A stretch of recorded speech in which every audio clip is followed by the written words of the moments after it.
What is the talk inside Heritage about the future of the Republican Party, Tim? Well, Heritage is more focused on ideas of conservatism, and because of their tax status, they cannot get into partisan politics. But as far regarding conservative, I think the future is bright, because what we have now with Joe Biden in office is an excellent opportunity to see the contrast in governing between conservative ideals and what we're already seeing under Joe Biden. And I think you'll see in the upcoming midterms in 2022 that a lot of candidates will be running on conservative platforms, and I think that they'll be very successful. I think Joe Biden is going to have a very, very bumpy midterm election, and many of those candidates will be aligned with the conservative principles that we did see under President Trump.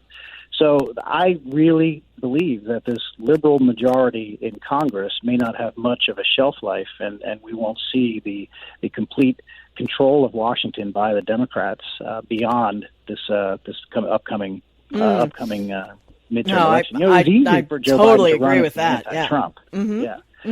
But I think that to a lot of Americans, the conservative policies will start to look pretty good after 2 years of what Biden has already shown that he's going to use as his governing guidance. Republicans do seem worried, or let's say conservatives do seem worried, that the recovery will be really good and that could help Biden. Also, Americans now saying 55% saying the country is on the right track. So they're starting to feel optimistic again, and Biden will win the credit for that. Well, I mean, I think the media will be tempted to give him the credit, but let's remember how we got on this track in the first place. Operation Warp Speed and the creation of multiple vaccines was something that President Trump helped engineer by clearing away all of the hurdles and getting rid of the red tape, getting these vaccines to market and being put in people's arms in record time.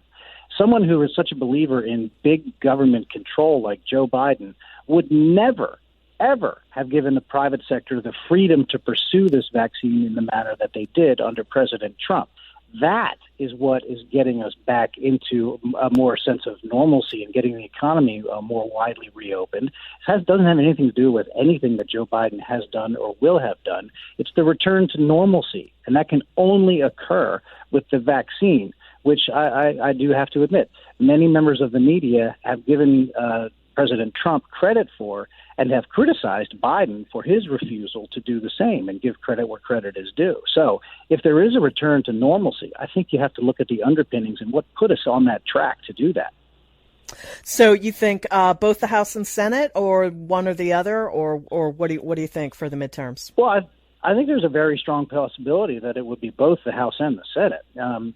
Remember, Biden campaigned promising a whole host of liberal policies, and he's already coming through on a lot of them, and we're seeing right away, we're seeing the effects of that. The crisis of the border is a big one. Biden campaigned on giving amnesty to illegal immigrants, halting deportations, free health care for illegal immigrants, work permits for illegal immigrants, and supports for sanctuary cities.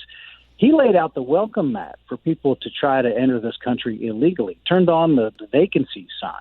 And now anyone who looks at the border and sees people flooding here, the people arriving at the border are telling the news media, yes, Joe Biden said we would be let in if we came. That's why we have a surge at the border. It's those kinds of policies that Biden is going to be really unable to defend in the midterms, and conservative candidates advancing conservative ideals, I feel, will do very well.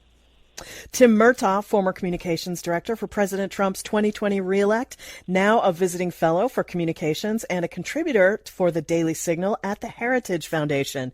He tweets at Tim Murtaugh. Tim, thank you. Great to catch up with you. As always, Julie, I look forward to the next time.